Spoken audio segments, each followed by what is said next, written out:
व्याकरण के अंतर्गत आज हम पढ़ रहे हैं व्यंजन संधि।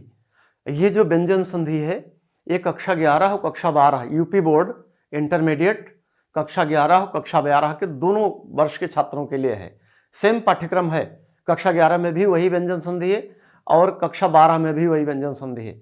तो जो बच्चे बोर्ड की तैयारी कर रहे हैं वो बेहतर तरीके से इसे समझ लें और जो कक्षा 11 के हैं वो भी दोनों समझ लें और कक्षा 11 के बच्चे अभी से इसे समझ लें जिससे इंटर में समझने की जरूरत ही ना रहे। तो आइए देखते हैं हम व्यंजन संधि। अब व्यंजन संधि क्या होती है कि व्यंजन के बाद स्वर या व्यंजन दोनों में से कोई एक आ जाए तो व्यंजन संधि होती है। ये थोड़ी सी कठिन है और महत्वपूर्ण भी है, आपको समझने की जरूरत है और ये संधियां आपका पीछा नहीं छोड़ेंगी। आप जब पढ़ाई लिखाई करके सरकारी नौकरी लेने जाएंगे तो वहां भी 100 नंबर की हिंदी लगभग आती है, किसी में 80 नंबर की, किसी में 100 नंबर की। तो अभी से आप अगर संधि समझ लोगे तो संधि का कॉन्सेप्ट क्लियर रहेगा। और लोग कहते हैं संधि बड़ी कठिन, कुछ कठिन नहीं, दिमाग लगाने की जरूरत है बस। देखो व्यंजन संधि में क्या होता है कि व्यंजन के बाद स्वर या व्यंजन आने पर जो परिवर्तन होता है वहां व्यंजन संधि होती है। अगर दो शब्दों के मेल से परिवर्तन नहीं हुआ तो अपवाद छोड़कर संधि नहीं होगी। जैसे आपने स्वर संधियों में पढ़ा पुस्तक प्लस आलय, तो पुस्तक में 4 अक्षर हो गए, आलय में 3 अक्षर हो गए और जब जोड़ दिया तो पुस्तकालय बन गया, 5 अक्षर हो गए। विद्या प्लस आलय 5 अक्षर हैं, विद्यालय 4 अक्षर में जुड़ गए। तो दो वर्णों के मेल से जो चेंज होता है, जो विकार होता है, जो परिवर्तन होता है, उसे संधि कहते हैं। अब देखो आपको पढ़ना है, पहली संधि है वो है स्तोह शुचना शुचुः, ये वाली, ये पहली संधि है आपको।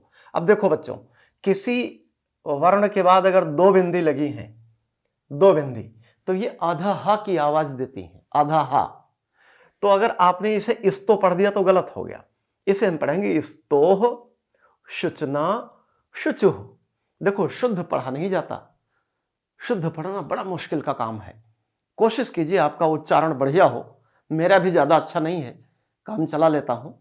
तो देखो स्तोह शुचना शुचुः। अब इसको हिंदी में कहते हैं शुचित्व संधि, ये कहते हैं शुचित्व संधि। और इसका सूत्र है स्तोह शुचना शुचुः। 2-3 बार बोलो, इसे बोलो, जब बोलोगे तो बात क्लियर हो जाएगी। तो शुचित्व संधि का सूत्र है स्तोह शुचना शुचुः।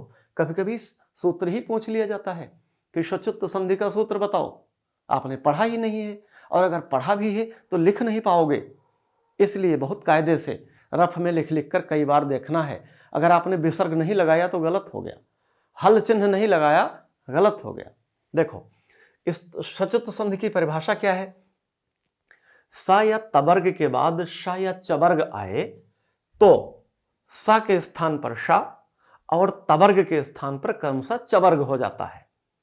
देखो ये सा है जिसे आप सड़क वाला कहते हैं, ये वाला सा, ये है दंत, इसे बोलते हैं दंते। इसका उच्चारण तब होता है जब आपकी जीभ दांतों में लड़ती है, तब सा सा सा सड़क, ये वाला। और ये जो शा है ये, इसे बोलते हैं तालव्य। व्याकरण की भाषा में शा इसे बोलते हैं तालव्य। और तालव्य इसलिए बोलते हैं कि हमारे मुख में तालु एक अंग है, आपके जीभ के ऊपर जो छत है उसे तालु बोलते हैं। तो जब आप अपनी जीभ तालु में टच करके बोलेंगे शा शा शा, खरगोश, शलजम, शरीफा, तब ये शा बोला जाएगा। तो चूंकि जब हमारी जीभ तालु में टच करती है तब ये बोला जाता है, इसलिए इसे तालव्य कहते हैं। अब फिर से देखो, सा या तवर्ग के बाद शा या चवर्ग आए तो सा के स्थान पर शा और तवर्ग के स्थान पर क्रमशः चवर्ग हो जाता है। क्रमशः माने क्रम से। अब देखो तवर्ग क्या होता है, देखो तवर्ग और चवर्ग ये 2 यहां पर आए हैं, तवर्ग और चवर्ग। जब आपने वर्णमाला पढ़ी होगी तो छोटा बड़ा छोटी बड़ी छोटा उ बड़ा उ री, ए आए ओ आओ अंग अह, फिर कवर्ग क ख ग घ अंग। देखो तवर्ग त थ द ध न, ये 5 अक्षर हो गए और चवर्ग में च छ ज झ और या च छ ज झ या त थ द ध न। ये तवर्ग के 5 अक्षर हैं। पहले अक्षर से वर्ग बन गया, उसका नाम तवर्ग। दूसरे च अक्षर से वर्ग बन गया, इसका नाम चवर्ग। तो व्याकरण की भाषा में तवर्ग चवर्ग कहते हैं।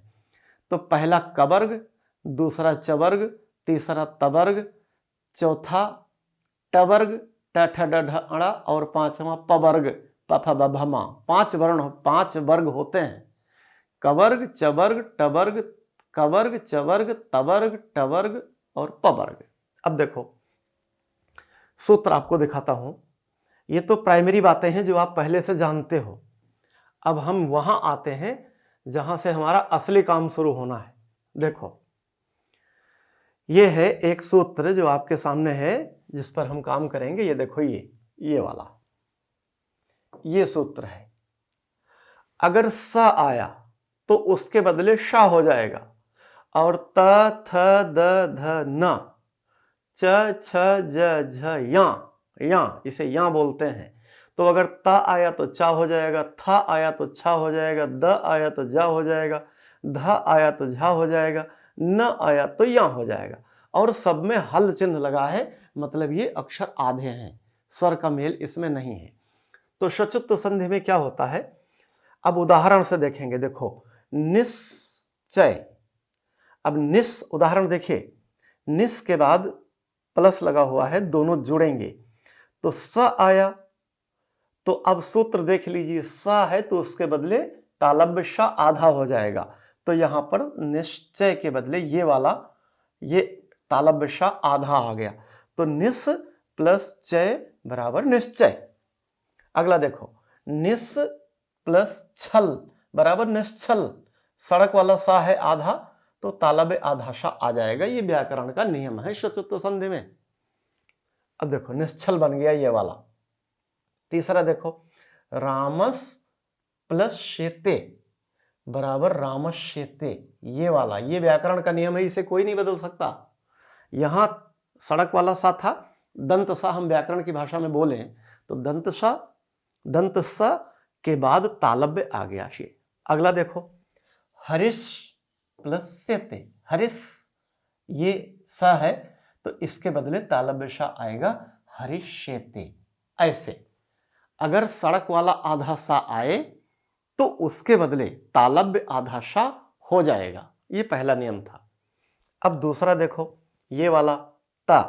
देखो सत्य प्लस चित्त, तो ता आया तो इसके बदले अगले चवर्ग का पहला अक्षर बन जाएगा।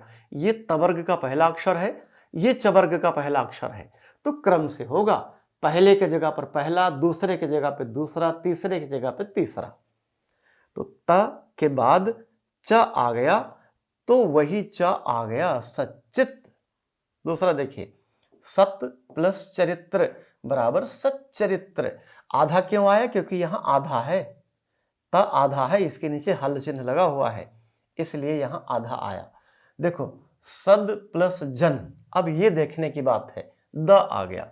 देखो त थ द, अगर द आया तो उसके बदले ज होगा। तो सद प्लस जन, तो द के बदले यहां ज आ गया, चूंकि ये आधा है इसलिए ज भी आधा आ गया, तो ये बन गया सज्जन। अगला देखो उद प्लस ज्वल, तो यहां द है तो द के बदले ज हो गया, तो ये आधा है इसलिए यहां आधा और आ गया, उज्ज्वल। ऐसे लिखेंगे, दोनों आधा जा होंगे। उत प्लस चारण, उच्चारण, ऐसे लिखेंगे। अब नियम आपको समझ में आए या ना आए, आप ये जान लो कि संधि कैसे होगी, संधि विच्छेद कैसे होगा। ठीक, तो देखो निस प्लस चय निश्चय, निस प्लस छल निश्चल, रामस प्लस शेते रामश्यते, हरिस प्लस शेते हरिष्यते, सत प्लस चित सच्चित, सत प्लस चरित्र सच्चरित्र, सद प्लस जन सज्जन, उद प्लस ज्वल उज्ज्वल, उत प्लस चारण उच्चारण। इतना रट लो अच्छी तरह से। और ये भी देख लो कि उच्चारण का संधि विच्छेद कैसे होगा, उत प्लस चारण। कहीं आपने उच्च प्लस चारण कर दिया तो सारा मामला खराब हो गया। सज्जन का कहीं सज प्लस जन कर दिया तो सब मामला खराब हो गया। इसलिए कई बार पढ़ लो, कई बार अपने रफ में लिख लो, 1 नंबर इसमें से पक्का है। अब आगे बढ़ते हैं, अगली संधि देखते हैं क्या है। देखिए दूसरा सूत्र है इष्टनाष्टु। ये बोलने में भी बड़ा मुश्किल सा है और आपका अभ्यास नहीं है इसलिए कई बार बोलना पड़ेगा। देखो इष्टनाष्टु, मैं भी ठीक से नहीं बोल पा रहा हूं लेकिन उच्चारण करना है। इष्टनाष्टु, इष्टनाष्टु। अच्छा विसर्ग भी लगा है तो आधा हा भी बोलेंगे तो इष्टनाष्टु, और इसे कहते हैं इष्टत्व संधि। ये है इष्टत्व संधि। दूसरी संधि है व्यंजन की। इसकी परिभाषा क्या है? स या तवर्ग के बाद शा तालब। अब इसे देखो, ये नया निकला, ये जिसे हम पेटचिरा बोलते हैं, इसे व्याकरण की भाषा में हम कहते हैं मूर्धन्य। मूर्धन्य शा। हमारी जीभ में सबसे आगे तो दांत है, तो दांत में जब लड़ाएंगे तो निकलेगा सा सा सड़क। उसके दांत के थोड़ा सा आगे मूर्धा है, तो हम दांत के अंदर अपनी जीभ को लगाएंगे तो निकलेगा भाषा भाषा भाषा। और अंदर ले जाएंगे तो तालु का तालव्य हो जाएगा, शा शंकर शंकर जी। ऐसे तो हमें तालु और दांत के बीच में मूर्धा एक अंग है, वहां पर अपनी जीभ को लगाना है, तब निकलेगा भाषा भाषा। देखो ये शा है, तो स या तवर्ग के बाद श या टवर्ग आए तो स या तवर्ग के स्थान पर क्रमशः श या टवर्ग हो जाता है। अब सूत्र देखो, बात तो सूत्र से ही समझ में आएगी। देखो ये सूत्र है, अगर सड़क वाला ये दंत सा आ गया तो इसके बदले अब ये मूर्धन्य शा होगा। त थ द ध न, ट ठ ड ढ अ। अगर ता है तो टा होगा, था है तो ठा होगा, दा है तो डा होगा, धा है तो ढा होगा, ना है तो अड़ा होगा। ये चेंज आएगा। अब देखिए थोड़ा सा हम और ऊपर करते हैं जिससे आपको ठीक से नजर आए। ये सूत्र देखिए, क्योंकि सूत्र बड़े महत्वपूर्ण हैं और नियम आपको भले न याद हो लेकिन ये तैयार हो जाएं कि संधि कैसे होगी और संधि विच्छेद कैसे होगा।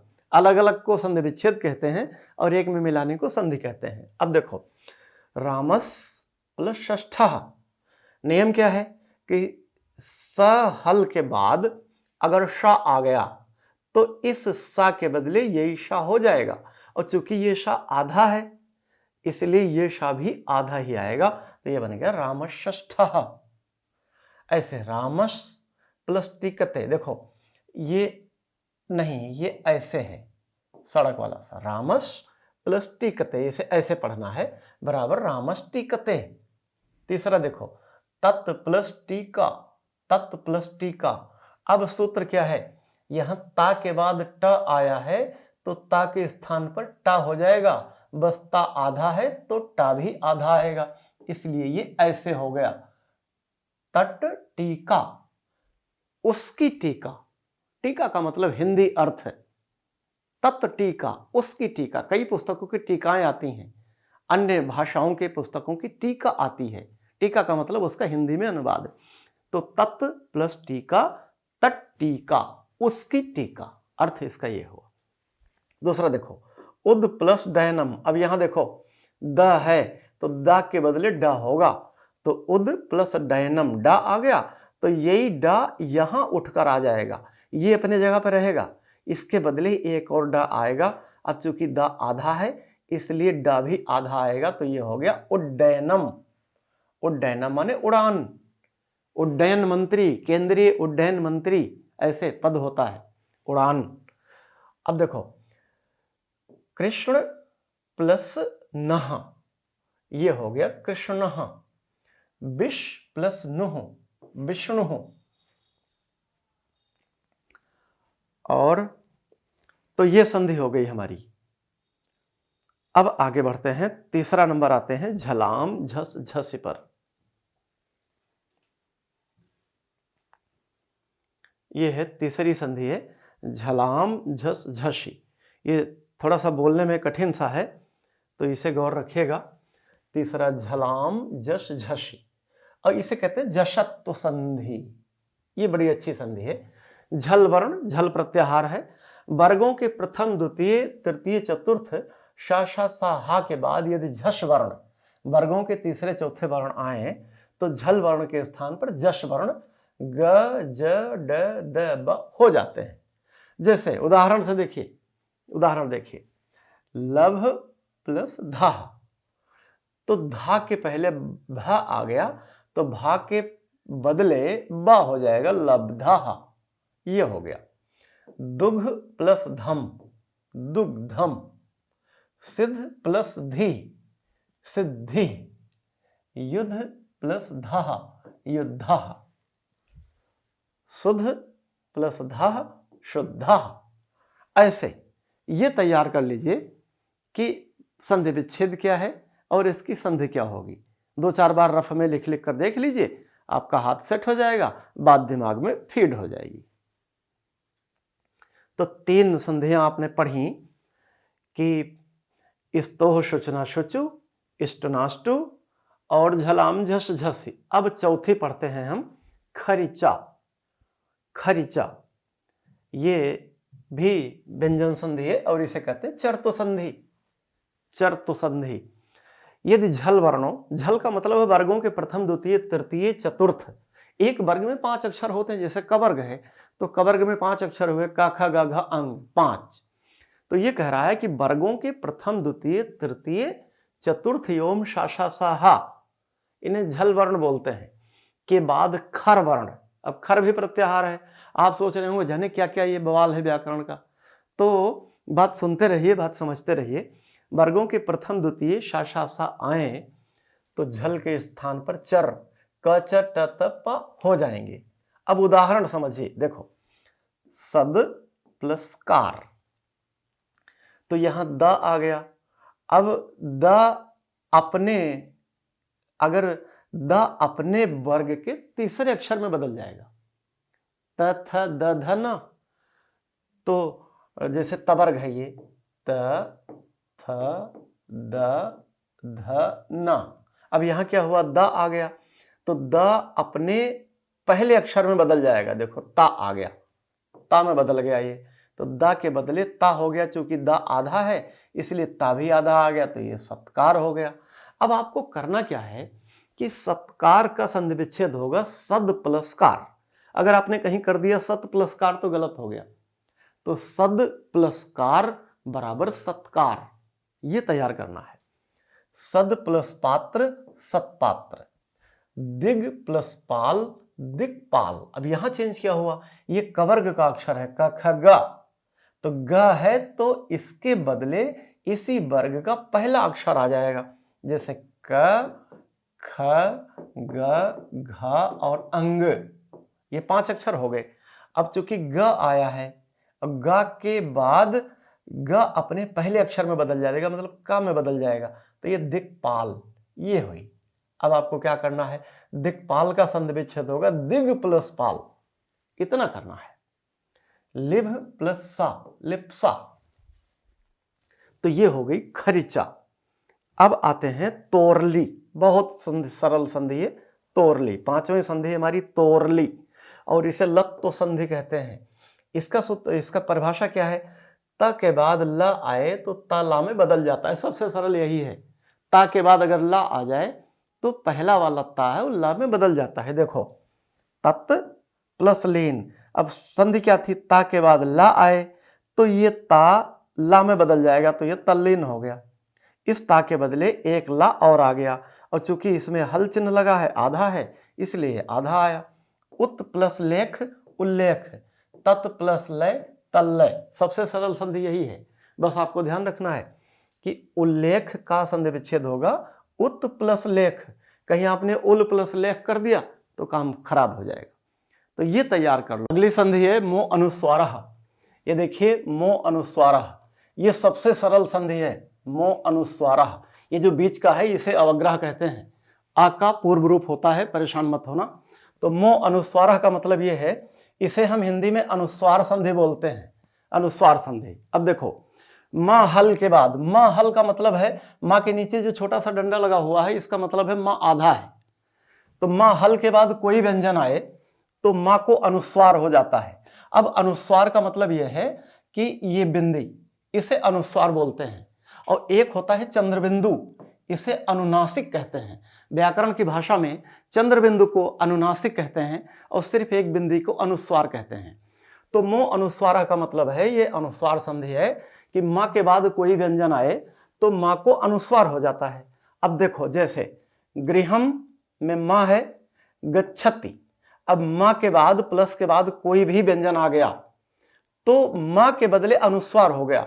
अब गृहम हम ऐसे नहीं लिखेंगे, गृहम ऐसे लिखेंगे। देखिए, हा के बाद माँ हल नहीं है, बल्कि हा के ऊपर अनुस्वार लगा है, गृहम गच्छति, इस तरह लिखेंगे। दूसरा देखिए, हरिम बंदे, माँ के बाद आ गया व्यंजन तो हरिम, हरि के ऊपर बिंदी लग गई, हरिम बंदे। ये है अनुस्वार संधि कि माँ के बाद अगर कोई व्यंजन हो तो माँ के बदले अनुस्वार हो जाता है। अब अगला देखिए, अनुस्वारस्य यही परसवर्णः, और ये अंतिम संधि है आपके कक्षा 11 और कक्षा 12 के पाठ्यक्रम की। अनुस्वारस्य यही परसवर्णः, इसे समझ लीजिए। ये थोड़ी सी कठिन सी है, लेकिन कठिन है नहीं, दिखती है आपको। देखो, अनुस्वारस्य यही परसवर्णः, ये यही है, इसे ऐसे पढ़ेंगे हम, यही। अनुस्वारस्य यही परसवर्णः, इसे परसवर्ण संधि बोलते हैं हिंदी में। अब देखो, अनुस्वार के बाद शा, सा, सा, हा को छोड़कर कोई भी व्यंजन हो तो अनुस्वार के बदले अंतिम पद का पंचम वर्ण हो जाता है। उदाहरण देखिए, शाम प्लस तह शांतः। देखिए, शा, शा, सा, हा को छोड़कर कोई भी व्यंजन हो अनुस्वार के बाद तो आप देखो, शा के ऊपर अनुस्वार है, उसके बाद शा, शा, सा, हा में से कोई नहीं है, एक अलग ता है, तो इसके बदले अनुस्वार आधन नाम में बदल जाएगा, शांतः बन गया, ये वाला बन गया। दूसरा देखो, अंग अनुस्वार है, उसके बाद शा, शा, सा, हा को छोड़कर का वर्ण है, का व्यंजन है, तो ये का जो का है ये कवर्ग का है, कवर्ग का, क, ख, ग, घ और अंग। तो जो का है, ये का जो ये बिंदी है अनुस्वार है, ये कवर्ग के आखिरी वर्ण में, इसमें बदल जाएगा, अंग में। तो देखो, अंकितः ऐसे हो गया। अगला देखिए, कुम प्लस ठितः, तो का के ऊपर अनुस्वार है, बाद में ठा आया है, तो ये जो ठा है इस अनुस्वार के बदले ठा के वर्ग का अंतिम वर्ण हो जाएगा। अब ठा कैसे आया, देखो, ट, ठ, ड, ढ, अड़ा, ये अड़ा है, अड़ा, तो ठ ये टवर्ग का अक्षर है, तो इसके इस बिंदी के बदले अड़ा हो जाएगा। देखो यहाँ कुंठितः, और चूंकि ये बिंदी आधा अक्षर ही माना जाता है, इसलिए आधा अड़ा यहाँ आ गया। ठीक ऐसे अंग प्लस कह अंकः हो गया। जैसे आपने गंगा, देखो, एक सामान्य तो गंगा ऐसे लिखा जाता है, और अगर आप शुद्ध संस्कृत की बात करें तो यहाँ पर गंगा ऐसे लिखा जाएगा, गंगा। अंक ऐसे, एक तो अंक आपने ऐसे लिख दिया और एक अंक ऐसे, अंग और का, अंक ऐसे लिखा जाता है, तो ये कहते हैं परसवर्ण संधि। अब आप नियम भले न जानो, नियम याद रह जाए ना याद रह जाए, आपको इतना पता हो जाना चाहिए कि शाम प्लस तः शांतः, अंग प्लस कितः अंकितः, कुम प्लस ठितः कुंठितः, अंग प्लस कः अंकः, इतना याद रह जाए। ये व्यंजन संधि है और थोड़ी सी मुश्किल है, लेकिन आप एक बार में समझना है, बार बार आप घुमा घुमा के वीडियो देख लो। तो स्वर हमने पढ़ा दिया आपको, कक्षा 11 कक्षा 12 दोनों का पाठ्यक्रम एक है संधि के मामले में। 1 नंबर स्वर से, 1 नंबर व्यंजन से, 1 नंबर विसर्ग से। अगले दिन में विसर्ग संधि का पाठ लेकर आपके सामने आऊंगा।